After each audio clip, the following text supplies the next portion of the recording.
तो भाइयों और बहनों, प्रॉपर्टी लेन देन .com चैनल पे मैं भूपेंद्र सहवाग आपका वेलकम करता हूं। एक और बहुत सारे लोगों के लिए गुड न्यूज़ और उससे ज़्यादा लोगों के लिए बैड न्यूज़ ये है, स्टिल्ट+4 फ्लोर पर फिर से बैन लग गया है। जी हाँ, हरियाणा गवर्नमेंट ने पंजाब हरियाणा हाई कोर्ट में ये कहा है कि हमने स्टिल्ट+4 पे कोई भी नया सैंक्शन नहीं दिया है और अभी के लिए हमने इस पे पूरी तरह रोक लगा रखी है। ये क्यों हुआ, कैसे हुआ, आगे क्या होगा, इन सब पर आज डिटेल में बात करेंगे। मैं आपको इस वीडियो में आगे बढ़ने से पहले ये 100% श्योर कर दूंगा कि इस वीडियो के देखने के बाद आपको शायद कहीं कुछ और देखने की ज़रूरत ना पड़े, क्योंकि इसमें मैं आपको ऐसी ऐसी चीज़ें बता दूंगा कि बाद में जब ये वीडियो रिलीज़ हो जाएगा तो बहुत सारे लोग इस वीडियो का इनपुट लेकर उसके बेस पे वीडियो बनाएंगे। आज मैं एक तरह से इसमें आपको पूरा का पूरा ट्यूटोरियल देने वाला हूं। तो बिना किसी देरी के, बिना किसी लाग लपेट के हम बताना शुरू कर देते हैं आपको कि ये क्या हुआ और कैसे हुआ, अब क्या होगा। तो मैं आपको लेकर चलता हूं थोड़ा सा पीछे की तरफ। ये बात है 2023 की। 2023 में सुप्रीम कोर्ट का चंडीगढ़ को लेके एक डिसीजन आया था। सुप्रीम कोर्ट ने चंडीगढ़ में प्लॉट के बाइफर्केशन, यानी जो हम फ्लोर बनाकर बेच देते हैं, उस पे बैन लगा दिया था 2023 में। जनवरी की ये बात है, गूगल करके देख लेना। उसके बाद जो बिल्डर लॉबी थी, जो फ्लोर बनाकर काम कर रही थी चंडीगढ़ में, उन्होंने मूव करना शुरू कर दिया पंचकूला की तरफ, क्योंकि चंडीगढ़ से मिलता हुआ जुलता हुआ और बिल्कुल उससे जुड़ा हुआ पंचकूला है। वो पंचकूला में आकर इस तरह के फ्लोर बनाकर बेचने लगे बिल्डर। उसके बाद पंचकूला में बेतहाशा भीड़ बढ़ने लगी और जो लोग वहाँ पर, क्योंकि पंचकूला को एक रिटायरमेंट सिटी कहा जाता है, ज़्यादातर रिटायर्ड होकर लोग वहाँ रहना पसंद करते हैं, और पंचकूला के लोगों ने इसका विरोध करना शुरू करा। और इस विरोध करने वाले लोगों में जो लीड ले रहे थे वो थे जिन्होंने कभी सेना को लीड किया था। जी हाँ, मैं बात कर रहा हूँ हमारे आर्मी के रिटायर्ड जनरल वीपी मलिक। जी हाँ, कारगिल वॉर तो 1999 आपको याद होगा, वो उस टाइम जनरल वीपी मलिक थे। उन्होंने हमारी सेना को लीड किया था। उन्होंने इस चीज़ को लेकर सिग्नेचर कैंपेन चलाया पंचकूला में, स्टिल्ट+4 पे बैन लगना चाहिए। और उन्होंने इसके साथ साथ सीएम को एक चिट्ठी भी लिखी। इसके साथ साथ कई लोग कोर्ट में भी चले गए।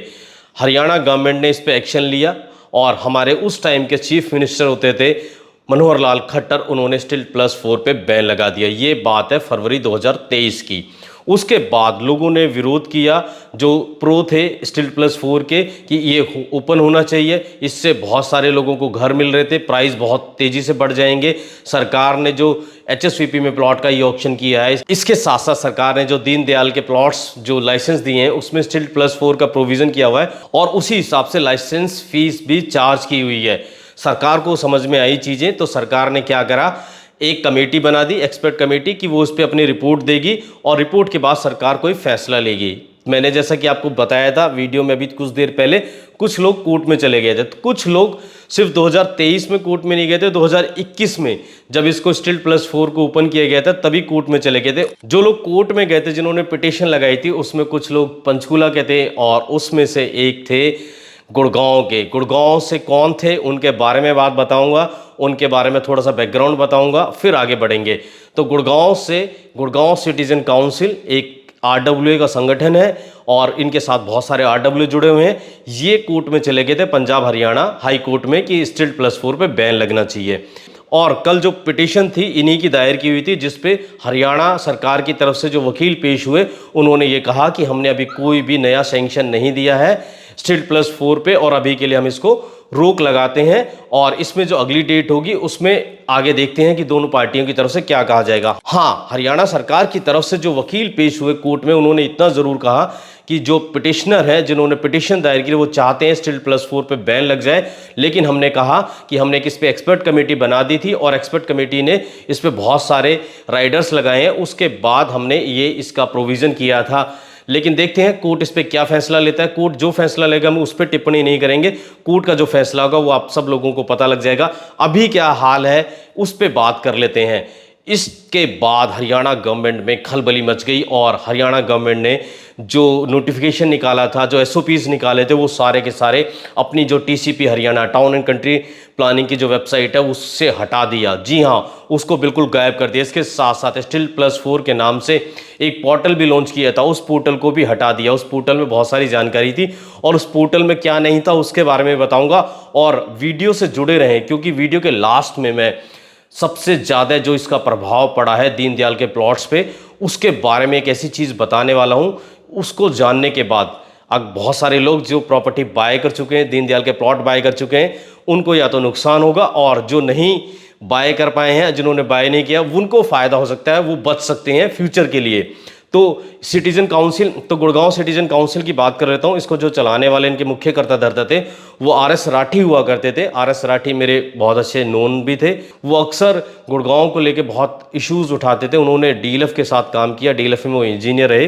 करीब 20 साल काम करने के बाद उन्होंने एक फोरम बनाई, गुड़गांव सिटीजन काउंसिल, और गुड़गांव सिटीजन काउंसिल गुड़गांव के लोगों से जुड़े हुए जो मुद्दे होते थे, बिल्डर लॉबी जो गलत काम करती थी, वो बहुत उठाते थे। उन्होंने इलेक्शन भी लड़े, वो पार्षद भी रहे गुड़गांव से, पर अनफॉर्चुनेटली कोविड में वो नहीं रहे। उनकी वाइफ है रमा रानी राठी, जहाँ तक मुझे याद है वो शायद अभी भी पार्षद हैं, बट वो सिटीजन काउंसिल अभी चल रही है। उन्हीं की ये पिटीशन है जो पंजाब हरियाणा हाई कोर्ट में गई है, जिसपे कल सुनवाई हुई है। जिन लोगों ने ये पिटीशन दायर करी है उनका ये कहना था कि सरकार ने कोर्ट को ये भी नहीं बताया कि इस पर उन्होंने एक्सपर्ट कमेटी बना दी है, और उस एक्सपर्ट कमेटी के बेस पे उन्होंने Still+4 का डिसीजन ले लिया है। तो आप समझ सकते हैं कई बार सरकार अच्छा करना चाहती है और उसके साथ बहुत गलत हो जाता है। थोड़ा सा गवर्नमेंट के पॉइंट ऑफ व्यू से भी यहाँ बात कर लेते हैं, फिर प्लॉट्स पे क्या असर पड़ेगा, आगे फ्यूचर पे प्रॉपर्टी पे क्या असर पड़ेगा उस पर बात कर लेंगे, और आपके लिए क्या मुश्किलें आने वाली हैं उस पर बात कर लेंगे, और किस किस को फ़ायदा हुआ है उस पर बात कर लेंगे। तो गवर्नमेंट ने इलेक्शन, आपको पता है नज़दीक आ रहे हैं, इलेक्शन को देखते हुए ये डिसीजन लिया और Still+4 ओपन कर दिया। इससे क्योंकि सरकार के पास ये इन्फॉर्मेशन थी कि 30% लोग हैं वो थोड़ा नाराज़ होंगे, लेकिन 70% लोग हमारे साथ रहेंगे, हमारे इस डिसीजन के साथ रहेंगे। मैंने टोटल 100 लोग मान लिए हैं जो लोग Still+4 चाहते थे और जो लोग नहीं चाहते थे। तो 70 का रेशो मैं मानता हूँ प्रो था और 30 का मैं मानता हूँ उसके अगेंस्ट थे। बट हुआ क्या, ये उल्टा पड़ गया। सरकार को लगा कि 70% कम से कम जो लोग हैं, जो 70 लोग हैं वो तो वोट देंगे, 30% नाराज़ हो जाते हैं, तो कोई बात नहीं। इसमें थोड़ा सा मैं अपना भी इनपुट डाल देता हूँ। मैंने भी एक वीडियो में कहा था कि अगर Still+4 पे गवर्नमेंट नहीं कोई डिसीजन ले रही है तो इस पर विपक्ष की जो पार्टी है वो अपने इलेक्शन मैनिफेस्टो में डाल सकती है कि वो Still+4 पे किसी तरह का डिसीजन लेंगे। उसके बाद सरकार ने डिसीजन लिया, लेकिन सरकार ये फंस गई डिसीजन लेके, क्योंकि अब जिन लोगों के पक्ष में सरकार ने फैसला लिया था, Still+4 का ओपन कर दिया था फ्लोर बनाने का, अब वो लोग भी नाराज हो गए कि आपने कैसा फैसला लिया, आपने कोई कोर्ट में नहीं चेक किया कि कोई इस तरह की पिटीशन लगी हुई है कि नहीं लगी हुई है, आपने आंख बंद करके फैसला ले लिया। और 30% लोग तो नाराज हो ही गए थे क्योंकि उसमें उनका ये कहना था कि Still+4 ओपन नहीं होना चाहिए। तो यहाँ पर सरकार का बहुत बड़ा नुकसान हुआ है, और बहुत बड़ा ये नुकसान ऐसे है कि इसकी भरपाई शायद ही हो पाए। मैं एक और चीज़ बता देता हूँ, थोड़ा सा सरकारों के साथ मेरा जुड़ाव रहा है। जब भी सरकार को इस तरह का डिसीजन लेती है तो वो एक चिट्ठी लिखती है, जो डिपार्टमेंट होता है, जैसे टीसीपी डिपार्टमेंट है, वो चिट्ठी लिखता है अपने लॉ डिपार्टमेंट जो होता है सरकार में, उसको लिखता है। उस पर चिट्ठी लिख के पूछते हैं कि इसको लेकर हम कोई डिसीजन लेने जा रहे हैं, किसी तरह का कोई कोर्ट केस तो नहीं चल रहा है। बाकी जो उससे कंसर्न डिपार्टमेंट होते हैं उनको भी एक चिट्ठी लिखी जाती है। मुझे लगता है कि सरकार में नए CM आए और अफसर, मुझे लगता है कि अब थोड़ा सा रिलैक्स मूड में है कि इलेक्शन आने वाले हैं, तो मुझे लगता है इस पे बहुत ज़्यादा सीरियसली काम नहीं हुआ। इस चिट्ठी पे मुझे पता नहीं लिखी गई कि नहीं लिखी गई, वो तो सरकार ही जाने। और इस पे अगर चिट्ठी लिखी जाती, लॉ डिपार्टमेंट को ये पता रहता है कि कहाँ पर उनके खिलाफ जो लोग हैं या कोई पिटीशन गई हुई है, उनके खिलाफ कोई केस गया हुआ है सरकार के खिलाफ, तो उस चीज़ का पता लग जाता, सरकार उसको ध्यान में रख के डिसीजन लेती। बट मुझे लगता है इस पर ध्यान नहीं दिया गया, और ये पिटीशन पहले से 2021 से दायर थी और ये डिसीजन ले लिया गया। अब सारे लोग नाराज हो गए, इधर के लोग भी नाराज हो गए, इधर के लोग भी नाराज हो गए। जो इस तरफ बैठे थे कि नहीं होना चाहिए Still+4, और जो इस तरफ बैठे थे होना चाहिए, वो भी नाराज हो गए कि सरकार कैसे फैसले लेती है। अब इसका मोस्टली जो असर है वो गुड़गांव पे पड़ेगा, क्योंकि Still+4 जो ज़्यादातर बनाए जा रहे थे वो मोस्टली गुड़गांव में बनाए जा रहे थे या पंचकुला में बनाए जा रहे थे, दूसरे शहरों में बनाए जा रहे थे, लेकिन वो बहुत संख्या कम थी। मोस्टली जो संख्या थी वो गुड़गांव में थी। आपने देखा भी होगा जिस दिन प्रेस कॉन्फ्रेंस हुई थी, आई थिंक 3 जुलाई को 2024 को, जो मिनिस्टर हरियाणा के उन्होंने प्रेस कॉन्फ्रेंस में कहा भी था कि गुड़गांव में ही मोस्टली इस तरह के केस हैं। तो मेनली गुड़गांव से जुड़ा मुद्दा था। जिस दिन सरकार ने स्टील प्लस 4 ओपन करने का डिसीजन लिया, उसी दिन रैली लग गई दीनदयाल के प्लॉट्स में। जी हाँ, एक महीने के अंदर अंदर दीनदयाल के जो प्लॉट्स हैं वो 40 से 50 हज़ार रुपये तक बढ़ गए। जहाँ 1 लाख रुपये रेट था वहाँ 1.5 लाख हो गया, जहाँ 1,40 था वो 1,70 हो गया, कहीं पर 1 लाख रुपये था तो 1,30 हो गया, और लोगों ने अनाप शनाप रेट मांगने शुरू कर दिए। कुछ लोगों की डील इस स्टील प्लस 4 के लागू होने से पहले हुई थी, तो कुछ लोग ऐसे थे जिन्होंने स्टील प्लस 4 का फैसला होने से पहले अपना टोकन दे दिया था, और सेलर्स के मन में फिर उसको लेकर लालच आ गया और वो फिर पीछे हट गए। इसको लेकर कई तरह के डिस्प्यूट अभी भी कई लोगों के साथ चल रहे होंगे जिन्होंने टोकन तक दे दिया था, लेकिन जब ये डिसीजन आया तो जो सेलर थे वो पीछे हट गए, हम नहीं बेच रहे, हमारा तो नुकसान हो गया। बहुत लोगों को इस तरह की परेशानी झेलनी पड़ी। लेकिन क्या हुआ, आज इस डिसीजन के बाद अब क्या होगा? जो लोग ज़्यादा लालच दिखा रहे थे, अगर उनकी वो हो जाती डील तो सुखी रहते। अब इसका कोई पता नहीं है स्टील प्लस 4 कब आएगा कब नहीं आएगा। इसके अलावा जो लाइसेंस कॉलोनी है, डीएलएफ की हो गई, बीपीटीपी की हो गई, और इसके अलावा आपका एक्सपी जोन की हो गई, और इसके अलावा बहुत सारे हैं, इसके अलावा अंसल की हो गई। तो यहाँ पर प्लॉट्स में बहुत ज़्यादा असर नहीं पड़ा था, क्योंकि यहाँ पर बहुत राइडर लगा दिए गए थे कि 10 मीटर से चौड़ा रोड होना चाहिए, और इसके साथ साथ आपको अपने पड़ोसियों से भी परमिशन लेनी होगी। परमिशन मीन्स एनओसी लेनी होगी। मैं परमिशन बोल देता हूँ, पिछली बार किसी ने पॉइंट आउट कर दिया था। एनओसी लेनी होगी कि आपको किसी तरह का कोई ऑब्जेक्शन नहीं है। लेकिन जो दीनदयाल के प्लॉट्स हैं उसमें किसी तरह का कोई ऑब्जेक्शन नहीं था, किसी तरह का कोई राइडर नहीं था। एक राइडर था, क्या राइडर था वीडियो के लास्ट में बताऊंगा, उसी के बारे में बात करूंगा, किन लोगों का नुकसान हुआ और कौन फायदे में रह गए। तो दीनदयाल की तरफ लोग भागना शुरू कर दिया था। लोग दीनदयाल के प्लॉट्स खरीदने लगे थे कि यहाँ पर तो किसी तरह का कोई राइडर नहीं है, ना तो कोई रोड की कोई ऐसी कंडीशन लगाई है, ना यहाँ पर पड़ोसियों से कुछ ऐसा पूछना है कि मैं स्टील प्लस 4 बना सकता हूँ कि नहीं बना सकता हूँ। तो बहुत ज़्यादा तेजी हो गई थी दीनदयाल के प्लॉट्स में। तेजी का एक रीज़न ये भी था कि हरियाणा के 2 ही शहर हैं, एक फरीदाबाद है, एक गुड़गांव है, जहाँ पर दीनदयाल की पॉलिसी है उस पर भी रोक लगा दी गई है। तो वहाँ पे नए प्लॉट्स तो आने नहीं थे, तो लोगों को लगा जो एग्जिस्टिंग प्लॉट्स हैं उसी में बाय कर लेते, नहीं तो बाद में नंबर नहीं आएगा। इतना तक हुआ है कि बहुत सारे लोगों की बहुत अच्छी अच्छी इन्वेस्टमेंट थी लो राइज में, हाई राइज में, वो उसको बेचकर किसी भी तरह से और प्लॉट्स बाय करने की तैयारी में लगे हुए थे। लेकिन अब आप रुक जाइए, जो भी बहुत सारे लोग मेरे से मिल के गए हैं जो बेचना चाह रहे थे, अभी कुछ दिन के लिए आपको रुकना होगा, वेट करना होगा। अब कब तक वेट करना होगा इस पर कोई कुछ नहीं कह सकता। अब ये सारी चीज़ें इलेक्शन के बाद तक चली गई हैं। हाँ, हो सकता है कि जो अगली डेट है, कुछ लोग बता रहे हैं 22 अगस्त है, कुछ लोग कह रहे हैं 9 सितंबर है, तो उस डेट में अगर कुछ निकल के आता है तो अच्छी चीज़ है, नहीं तो ये चीज़ें बहुत लंबे समय तक भी खिंच गई हैं। यहाँ पर आप लोगों को मैं एक बहुत अच्छे से क्लियर कर दूँ, ये स्टील प्लस 4 का जो रोक लगाई सरकार ने, पैन हरियाणा में लगा दी है, हर तरह के प्रोजेक्ट्स में लगा दी है, चाहे वो दीनदयाल के हों, चाहे वो एचएसवीपी के सेक्टर्स हों, हुड्डा के सेक्टर्स हों, चाहे वो एचएसआईडीज के सेक्टर हों, चाहे वो लाइसेंस कॉलोनी हो, सब जगह ये रोक लग गई है। तो इस चीज़ का आपको ध्यान रखना है। बहुत सारे लोग ऐसा ना सोचे कि नहीं दीनदयाल में ऐसा नहीं हुआ, दीनदयाल में भी ऐसा हो चुका है। तो अगर आप अपनी कोई ट्रांजैक्शन करने जा रहे थे तो आप उसको देख सकते हैं अपने हिसाब से कि आपको जाना चाहिए कि नहीं जाना चाहिए। कुछ लोगों को ये लग रहा होगा कि जो प्राइस हैं दीनदयाल के प्लॉट्स के वो क्रैश होकर फिर नीचे जाएंगे, ऐसा नहीं होगा। आपने देखा होगा 2023 से लेकर 2024 तक करीब 16 महीने स्टील प्लस 4 फ्लोर पे बैन रहा है, तो प्लॉट के प्राइस कहीं भी डाउन नहीं हुए थे। हाँ, एक स्टैग्नेशन आ गया था प्राइस में, वो प्राइस एकदम से भाग लिए थे जैसे ये डिसीजन आया। जैसा मैंने बताया 30 से 40 हज़ार तक, चाहे वो सोना हो, चाहे गुड़गांव हो, चाहे वो दूसरे शहर हो, सोनीपत हो, पानीपत हो, हर जगह प्लॉट के प्राइस बढ़ गए थे। तो उस पर थोड़ा सा रोक लगेगा, और लोगों की कैपेसिटी है गुड़गांव में, वो उनको लगेगा कि अभी प्राइस स्टैग्नेशन आ गया तो वो नहीं बेचेंगे। बायर्स के लिए एक अपॉर्चुनिटी हो सकती है कि आप इस पे अच्छे से बार्गेन करके, किसी को पैसे की ज़रूरत है, कोई प्लॉट बेच रहा है तो आप प्लॉट को ले सकते हैं, आपको एक ठीक प्राइस मिल सकता है।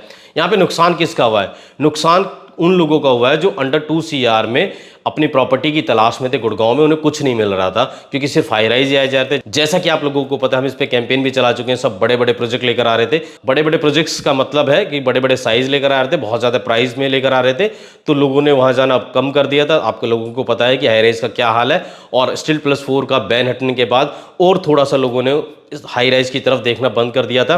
मैं बार बार शोर मचा के यही कहता हूं बिल्डरों को कि बायर्स हैं, आपको बायर्स को जो फिट करती हैं, बायर्स के लिए जो फिट हैं चीज़ें वो लेकर आनी होंगी, तभी गुड़गांव की मार्केट अच्छा चलेगी, अदरवाइज नहीं चलेगी। आप लोगों के लिए एग्जांपल है कि जैसे स्टील प्लस 4 का बैन हटा और फ्लोर का अनाउंसमेंट हुआ, एक बिल्डर लेकर आता, मैं नाम नहीं बताऊंगा और नाम आप सब लोगों को पता है इसलिए बताने की ज़रूरत नहीं है। उसमें बहुत सारे ईवाईज उठ गए थे और उसके अलावा और बहुत सारे बिल्डर्स ने प्लान कर लिया था अपने फ्लोर्स लाने का। लोगों में बहुत उत्साह था कि अगर हमें 2 करोड़ में कोई चीज़ नहीं मिलती तो हम फ्लोर ले लेंगे। तो अब उस पे एक तो लोगों के लिए बड़ा सेटबैक है, अब 2 करोड़ से नीचे की चीज़ें फिर नहीं मिलेंगी, फिर से हाई राइज की तरफ जाना पड़ेगा। और हाई राइज में आपको पता है क्या प्राइस हो गया है। हाँ, जो बिल्डर हाई राइज को लेके अपने लॉन्च कर रहे थे उनमें थोड़ा सा खुशी की लहर होगी, चलो ठीक है स्टील प्लस 4 पे बैन लग गया है, क्योंकि जो बड़े 400 गज 500 गज के फ्लोर लेकर आते हैं वो भी 5 करोड़ 6 करोड़ तक के आते हैं, तो इतने में ही हाई राइज मिल जाता है कि उस पर भी रोक लग जाएगी, क्योंकि स्टील प्लस 3 आएंगे, स्टील प्लस 3 में फिर वो उसकी कॉस्ट बढ़ जाएगी, तो लोग हमारे हाई राइज की तरफ आएंगे। और जैसा कि आप लोगों को पता है, और हाँ एचएसवीपी के जो प्लॉट्स है उस पर बहुत ज़्यादा असर नहीं पड़ा, क्योंकि उसमें तो राइडर्स इतने लगे होते हैं, तो उसमें ट्रांजैक्शन भी हमें बहुत देखने को नहीं मिली थी। रियल एस्टेट सेंटिमेंट्स पे चलता है, जैसे कि सेंटिमेंट बने, स्टील प्लस 4 का बैन हटा तो इलॉजिकली प्राइस बढ़ गए। जैसा कि मैंने आपको बताया 40,000 तक प्राइस बढ़ गए। मुझे लगता है कि सरकार को भी ना, ये 1 साल का जो गैप हुआ 16 महीने का, इसमें डिसीजन लिया, अगर सरकार इसमें इंफ्रास्ट्रक्चर पर काम करती, इंफ्रास्ट्रक्चर को इंप्रूव कर लेती, उसके बाद जो उनके पास 1,000 करोड़ रुपए उन्होंने प्रेस कॉन्फ्रेंस में बताया ये हम इंफ्रास्ट्रक्चर पे खर्च करेंगे, अगर आप खर्च कर लेते उसके बाद ये डिसीजन लेते तो मुझे लगता है कि कोर्ट को भी इस पे कोई आपत्ति नहीं होती। लेकिन वही है कि आप तो देर कर चुके हैं और अब देर तो देर हो चुकी है, इसमें सरकार का भी नुकसान। स्टील प्लस 4 आने से प्रॉपर्टी ज़्यादा से ज़्यादा बिकती, सरकार को रेवेन्यू मिलता, सरकार का भी नुकसान हुआ है, बिल्डर लॉबी का भी नुकसान हुआ है, आम बायर्स का भी नुकसान हुआ है, क्योंकि अब उसको सस्ते घर नहीं मिलेंगे। फ़ायदा किसका हुआ है? फ़ायदा हम कहें एक शहर के तौर पे, एक शहर का फ़ायदा हुआ है कि भीड़ कम रहेगी, बढ़ेगी, भीड़ इतनी नहीं बढ़ेगी क्योंकि जब 4 फ्लोर ही नहीं बनेंगे। दूसरा, सरकार को सोचना पड़ेगा कि अगर हम इंफ्रास्ट्रक्चर पे पहले काम कर ले उसके बाद डिसीजन लें तो ज़्यादा ठीक रहेगा, तो सरकार इस पे भी शायद काम कर सकती है। और सरकार ने बड़े हल्के में लिया कि जिन्होंने 4 फ्लोर बना लिए उनके तोड़ेंगे नहीं, उनसे हम पेनल्टी लेके उनको पास कर देंगे। तो अगर सरकार इस पर थोड़ा सा स्ट्रिक्ट होती तो इस तरह की चीज़ें शायद ना होती, कोर्ट में भी दिखा सकती थी कि देखो जिन्होंने ये फैसले के बाद इस तरह के फ्लोर्स बनाए हमने उनके खिलाफ भी एक्शन लिया। अब आ जाते हैं सबसे इंपॉर्टेंट बात पे, दीनदयाल के प्लॉट्स पे बात कर लेते हैं। दीनदयाल के प्लॉट्स, जैसा कि मैंने बताया कि इस डिसीजन को आने के बाद 1 महीना हो गया, 1 महीने में रैली लगी, प्राइस में बहुत तेज़ी से भागे। वहाँ पर किन लोगों का नुकसान हुआ है वो जान लीजिए। वहाँ पर उन लोगों का नुकसान हुआ है जिन लोगों ने बिना ये चेक करे अपने दीनदयाल के प्लॉट्स खरीद लिए, जहाँ पर 13.5 पर पर्सन पर प्लॉट का जोनिंग प्लान पास है, क्योंकि वहाँ पर आप वैसे भी 4 फ्लोर नहीं बना सकते थे, लेकिन आपने चेक नहीं करा होगा, आपको लगा कि बस लॉटरी लग गई है खरीद लेते हैं। आप क्या करते हैं, जब कोई प्रॉपर्टी बाय करने जाते हैं ना, आप प्राइस चेक करते हैं, प्राइस देख लो, मेरे को 1,000 रुपये सस्ता मिल रहा है, ये मैं ले लेता हूँ। लेकिन जो प्राइस सस्ता मिल रहा है वो आपको शायद ये नहीं बता पाएंगे कि वो 13.5 का वहाँ पे जोनिंग प्लान पास है कि वहाँ पे 18% पर प्लॉट का जोनिंग प्लान पास है। मैं दीनदयाल के प्लॉट्स की बात कर रहा हूँ, आपके लिए मैं बता देता हूँ। आप अभी इस वीडियो को देखने के बाद जो प्रेस कॉन्फ्रेंस हुई थी उसको दोबारा से देखना, उसमें ये कहा था 13.5 पर पर्सन पर प्लॉट के हिसाब से अगर दीनदयाल में जोनिंग प्लान पास है तो वहाँ पर बिल्डर को अपना जो जोनिंग प्लान है उसको रिवाइज कराना होगा, इंफ्रास्ट्रक्चर को इंप्रूव करना होगा, तब जाके वो 18% पर प्लॉट के हिसाब से वहाँ पर अप्लाई कर सकता है जोनिंग प्लान के लिए, नए जोनिंग प्लान के लिए, और वहाँ पर तब 4 फ्लोर बनाए जा सकते हैं। लेकिन ज़्यादातर तो बिल्डर अपना जो दीनदयाल के प्लॉट्स हैं वो बेच चुके हैं, उनको क्या मतलब होगा रिवाइज जोनिंग प्लान कराने का, और स्टील प्लस 4 बने और 3 बने उनको क्या मतलब होगा। हाँ, वो लोग थोड़ा सा कर सकते थे इस पर कम, जिनका भी प्लॉट्स के बहुत सारे प्रोजेक्ट नहीं बिके हैं, बहुत सारा जिनका नहीं बिका है माल, और वो दोबारा से जोनिंग प्लान चेंज करा के वहाँ पर 18% पर प्लॉट का वो जोनिंग प्लान पास करा सकते थे, उनके लिए हो सकता था। तो नुकसान उन लोगों को हुआ जिन्होंने चेक नहीं किया और बड़े हुए रेट पे प्रॉपर्टी बाय कर ली। फ़ायदा उन लोगों को हुआ जिन्होंने ये अपनी प्रॉपर्टी बेच दी। अब तो स्टील प्लस 4 बने 3 बने उससे मतलब नहीं है, 13% है वो चाहे 18% पर प्लॉट है, वो अपना माल बेच चुके हैं, पैसे बना चुके हैं, तो उनका फ़ायदा हुआ। तभी मैं बार बार कहता हूँ कोई प्रॉपर्टी बाय करने से पहले हमारे जैसे कंसल्टेंट से आपको राय ले लेनी चाहिए, थोड़े से पैसे खर्च कर लेनी चाहिए। जब आप 1 करोड़ 2 करोड़ 5 करोड़ की चीज़ खरीद रहे हैं तो थोड़ी सी हमारी जो कंसल्टेंसी फीस है वो पे करके आप एक अच्छा डिसीजन ले सकते हैं, आपको कोई नुकसान नहीं होगा। यहाँ कोई कंपलसरी नहीं है आपको हमसे बाय करना है एक, लेकिन आप सही डिसीजन ले पाएंगे। अब इतना लंबा वीडियो मैंने बना दिया है, आप लोगों ने यहाँ तक देख लिया है, तो मुझे लगता है कि आपको यहाँ पर कुछ ना कुछ तो बोनस या कुछ ना कुछ बेनिफिट तो मुझे देना है। तो जिन लोगों ने यहाँ तक वीडियो देख लिया है उनको मैं बता देता हूँ आपको करना क्या है। अब फ्यूचर में स्टिल्ट+4 पास हो जाता है, उसका डिसीजन आ जाता है, नहीं आ जाता है, आपको क्या करना है वो जान लीजिए। मैं यहाँ पर दीनदयाल के प्लॉट्स की बात कर रहा हूँ, तो ध्यान से सुनिएगा। दीनदयाल के प्लॉट्स के बायर हैं, सेलर हैं, सब आपको जाना है रेरा की वेबसाइट पे। रेरा की वेबसाइट पे जाके उस प्रोजेक्ट को देखना है जिस प्रोजेक्ट में आप कोई प्लॉट बाय कर रहे हैं। उस प्रोजेक्ट की आपको पूरी की पूरी डिटेल रेरा में मिलेगी। वहां पर आपको उसका जोनिंग प्लान मिलेगा। उस जोनिंग प्लान में साफ साफ मेंशन है कि कौन सा प्रोजेक्ट 13.5% पर प्लॉट के हिसाब से दीनदयाल का पास है और कौन सा प्रोजेक्ट 18% पर प्लॉट के हिसाब से दीनदयाल का पास है। जोनिंग प्लान में हर चीज़ बिल्कुल क्लियरली लिखी हुई है, वहाँ से आपको ये चीज़ें देखने को मिल जाएंगी। तो नेक्स्ट टाइम कोई भी प्रॉपर्टी बाय कर रहे हो दीनदयाल में, अपना जोनिंग प्लान जरूर चेक कर ले, रेरा की वेबसाइट पे जाके, गलती नहीं होगी। जहाँ पर स्टिल्ट+3 बन सकता है और स्टिल्ट+4 के हिसाब से पैसे दे दिए वो नुकसान में है, क्योंकि आपने सलाह नहीं ली, आए नहीं आप हमारे पास आते तो शायद सलाह दे देते और आपको एक अच्छा बाय ही हम कराते। तो ये वीडियो कैसा लगा ज़रूर बताइएगा। तो मैंने आपको शुरू से लेकर कहाँ से स्टिल्ट+4 और 3 का ये विवाद शुरू हुआ और अभी क्या कंडीशन है, किन लोगों का फ़ायदा, किन लोगों का नुकसान, कहाँ कहाँ किस किस स्टेज पे ये चीज़ें हुई हैं, सारी चीज़ मैंने आपको बता दी है। ये एक पूरा का पूरा पैकेज मैंने आपको दे दिया है और मैंने कहीं भी एक बार भी आपसे रिक्वेस्ट नहीं करी कि आप इस चैनल को सब्सक्राइब कर लीजिए और इस वीडियो को लाइक कर दीजिए। तो अब वीडियो खत्म करने से पहले मैं आपसे रिक्वेस्ट कर रहा हूं कि आप इस वीडियो को ज़्यादा से ज़्यादा लोगों तक फैला दीजिए, ताकि हर आदमी तक ये वीडियो पहुंच जाए और उसको ये इन्फॉर्मेशन मिल जाए, पूरी की पूरी नॉलेज मिल जाए। साथ में वीडियो को लाइक करना, वीडियो को लाइक करोगे तो मुझे इस तरह का और मोटिवेशन मिलेगा कि आपके लिए ऐसी वीडियो बनाओ। यहाँ मुझे आपसे थोड़ी शिकायत, अगर आप हमें इस तरह से अप्रिशिएट नहीं करेंगे, हम इस तरह की वीडियो लेकर आते हैं, आपको इन्फॉर्मेशन देते हैं ना, तो आप उसको लाइक करते ज़्यादा से ज़्यादा, तो ज़्यादा से ज़्यादा लाइक कर दो यार, क्या मांग रहे हैं, लाइक ही तो मांग रहे हैं। ये थोड़ी कह रहे हैं कि प्रॉपर्टी हमसे ले लो, ये प्रॉपर्टी हम बेच रहे हैं। ज़्यादा से ज़्यादा शेयर कर दो, चैनल पर पहली बार आए तो चैनल को सब्सक्राइब कर दो, क्योंकि आप इस तरह से हमें मोटिवेट करोगे तो तभी हमारा वीडियो बनाने का इस तरह का मोटिवेशन आएगा। नहीं तो हम भी आपके सामने बैठ जाएंगे, ये प्रोजेक्ट आ रहा है, ये प्रोजेक्ट आ रहा है, ये साड़ी, ये सूट, वो वाले एग्जाम्पल देके, और हम भी आपके सामने रख देंगे ये हाई राइज आ रहा है, इसमें ये सबसे ऊंचा होगा, ये एमिनिटीज़ होंगे, सारे जो बता रहे हैं हम भी वही बताते रहेंगे। हम बताते हैं, कम बताते हैं। तो वीडियो को खत्म कर देता हूँ और मुझे उम्मीद है वीडियो आपको अच्छा लगा होगा। फिर मिलूंगा आपसे एक नई वीडियो में, नए टॉपिक के साथ। तब तक के लिए थैंक यू दोस्तों।